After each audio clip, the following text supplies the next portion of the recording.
The View reacts to Tom Hanks' extremely unpopular Saturday Night Live skit where he plays a white, racist, Christian Trump supporter. This sparked a lot of outrage online, but I'm sure you can guess who on the panel thought it was funny. They also talk about the Delta plane crash that happened and conveniently blame it on Donald Trump, even though the crash happened on Canadian soil. As always, like the video and subscribe to the channel, but let's start with what they had to say about Tom Hanks on Saturday Night Live. If more folks went to church, we wouldn't be in this mess we're in now. You know what? I agree with you, Doug. I'd like to shake your hand, sir. Here we go. No, Oh, no. Like that. Oh, no, it's just a handshake. Yeah, it's just a handshake. Yeah, all right. You're welcome in Black Jeopardy anytime. All right. Well, thank you, my brother. Maybe I'll start a show for you to come on, and we'll call it White Jeopardy. No, we don't need it. Now, some conservative viewers were not laughing at that part. They thought, I guess they thought this was new, there was a new addition, but this is a callback. He's been on several times in this character. But the fact remains that they're making anyone who voted for Trump look like a racist, and that's why they're mad. Well, my biggest issue was and I personally would never do that, because I don't believe that any group is one thing. Isn't it rich that Joy Behar wants to say it was wrong to depict all Trump supporters as racist, because not everybody in a group is the same. But I'm almost certain for the past year, she and everybody else on The View, with the exception of Alyssa, was calling every single person who voted for Trump a fascist, a Nazi, a racist, a misogynist. With no exception, they wouldn't even hear any other alternative theories. The problem that people have with what Tom Hanks did isn't just that he depicted every single Trump supporter as a racist, but it's the condescending tone in which Hollywood depicts Christians. And it's the clear one-sided bias involved in these depictions. They would never have someone playing a Russian communist who says how much he's in favor of Comrade Kamala. They would never have someone playing a black person speaking Ebonics with their pants sagging with an Uzi in their pants. But it seems that it's open season for anybody that is white, anybody that's Christian, anybody that's Republican. They're allowed to be depicted in the most egregious and demeaning ways. Trump won the popular vote this go-around and made major gains across all demographic groups. So this tired trope that a Trump supporter is just an old white racist Christian, and it's frankly off-putting to the Hispanics, the blacks, the Indians, the moderates who all voted for Trump because the Democrat message was so abysmal. But like clockwork, here's Sunny Hostin explaining why it was actually an amazing thing. Watch. I have a different take on that.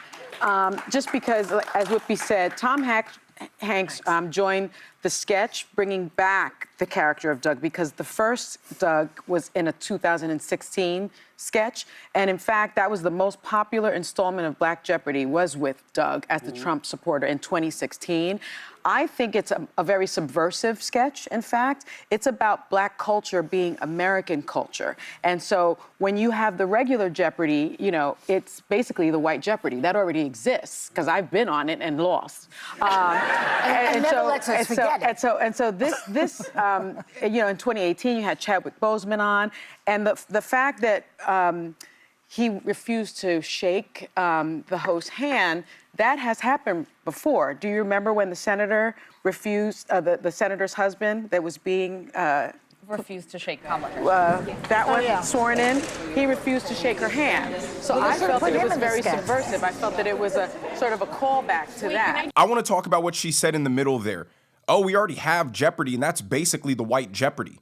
That's the racism that comes from the left, assuming that trivial knowledge is something only reserved for white people, that black people can't succeed in that environment, is racist. And then she says, it is white Jeopardy, I would know because I was on it and lost. And that highlights the DEI victim mindset from the left, which is, if I'm black and I fail at something, then that's obviously indicative of some sort of racism or injustice. It's a shield that they hide behind to avoid having to acknowledge their own shortcomings. And the reason that skit might have worked in 2016 but is completely out of touch today is because in 2016, Trump lost the popular vote. He was a new candidate. He said a lot of wild things that nobody had ever heard a politician say. Trump derangement syndrome was rampant, and people couldn't understand how somebody so new to politics who says things in such a crass manner and straightforward and unpolitically was elected. So it was easy to write it off as, oh, his supporters are just a whole bunch of racist white Christian nationals. But now that isn't the case. People aren't losing their minds over what Trump says or how he says it. People voted for him for that level of authenticity and honesty. Like I said, he made major gains in every demographic group. There was a giant red shift in every blue state.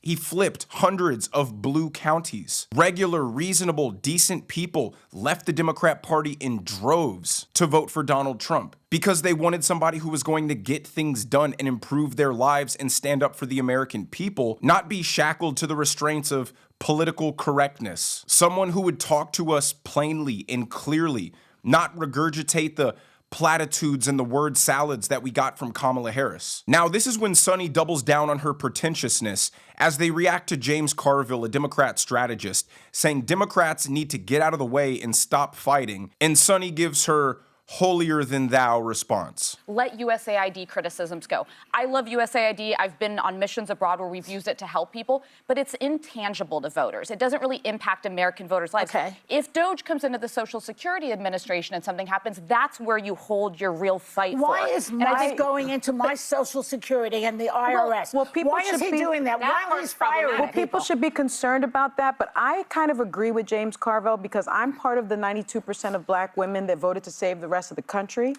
But the country wanted something else, and the country's getting something else. So I'm resting. It's not the whole country. Well, and Joy, just to push I'm back on what you're resting. saying, She was on the side that wanted to save the country, and apparently the rest of us just wanted to destroy it. It's impossible for them to admit that they were wrong, that their ideology is flawed. And that's evident as Donald Trump is more popular than ever in the polls. He won the popular vote.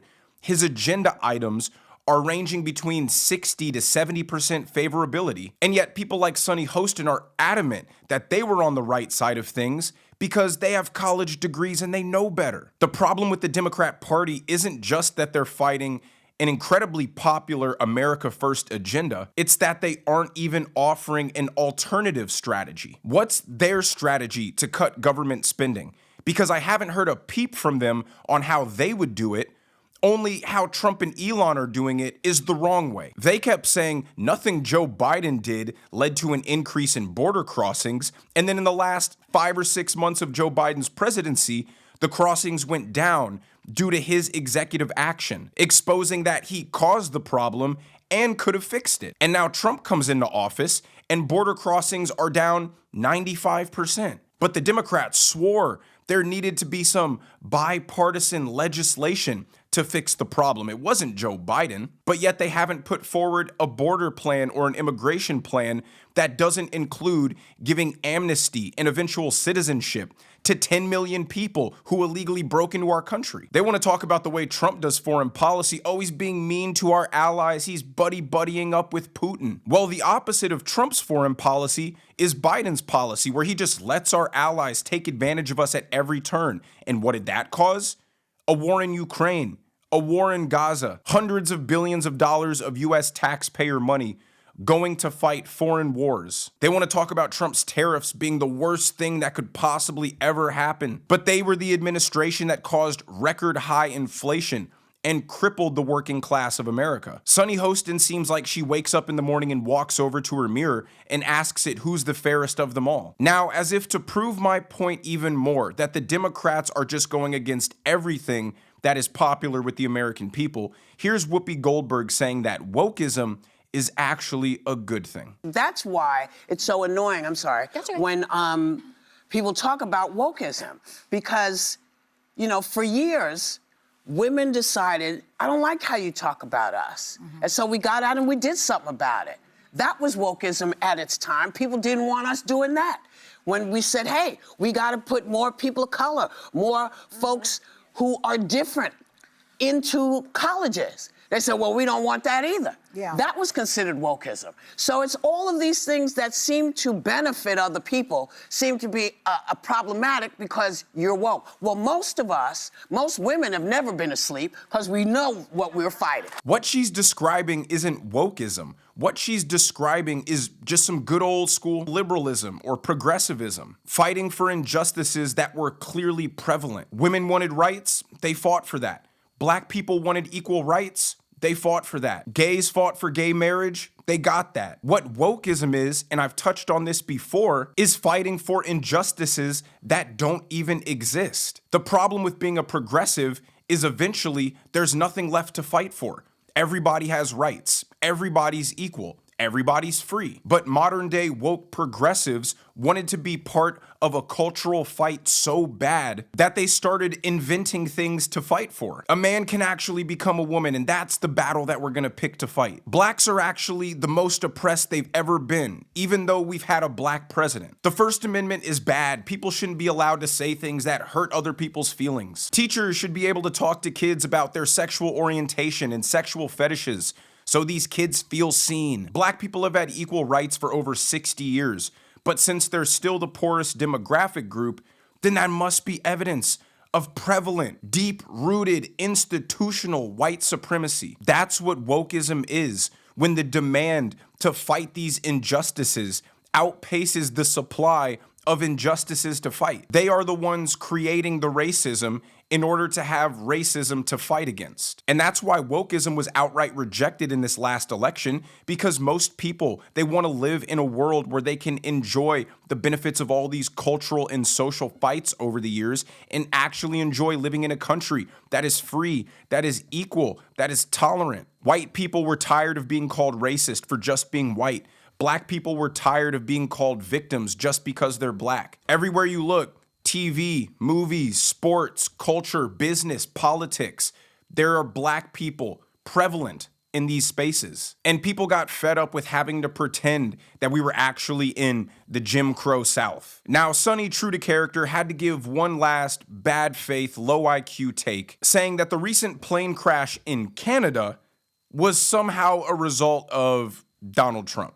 Watch. The other thing that they're doing is the union spokesperson said that the people that have been affected are maintenance mechanics, aeronautical information specialists, environmental protection specialists, aviation safety assistants, and management and program assistants. And I just want to call back to what Pete Buttigieg tweeted. He said, we put safety first, drove down close calls, grew traffic control, and had zero commercial airline crash fatalities out of millions of flights on our watch. President Trump now oversees the military and the FAA. One of his first acts was to fire and suspend some of the key personnel who helped keep our skies safe. So I do think it's a valid point, but I want to be very clear. There is no evidence that the D.C. tragic plane crash had anything to do with these firings. And then this most recent one in Toronto, it was because of landing on a Canadian airway, and it was related to the landing. It was not, there is yet at this time no evidence it's related to the layoffs. This is exactly what I highlighted in my video a few days ago.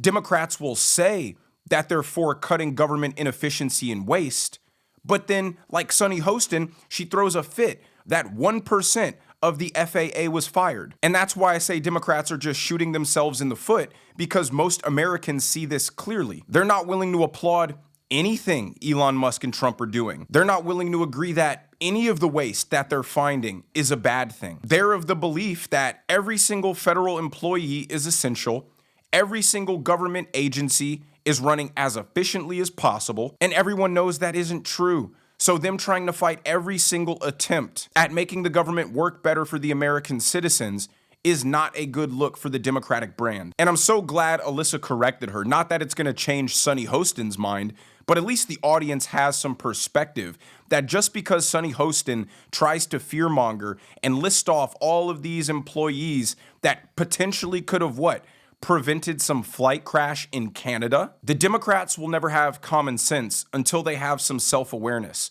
But they refuse to have any self-awareness and admit that they're wrong about anything because they think so highly of themselves. They believe all the debt that they took out to get these worthless college degrees makes them more inquisitive and enlightened than everybody else. And so there's no way a whole bunch of non-college educated, rural, Christian, white supremacist Trump voters were actually right. But let me know what you guys think down in the comment section below. If you enjoyed the video, make sure you hit that like button. Make sure you subscribe to the channel if you haven't already. Turn on the notification bell so you never miss a video. And I will see you guys in the next one.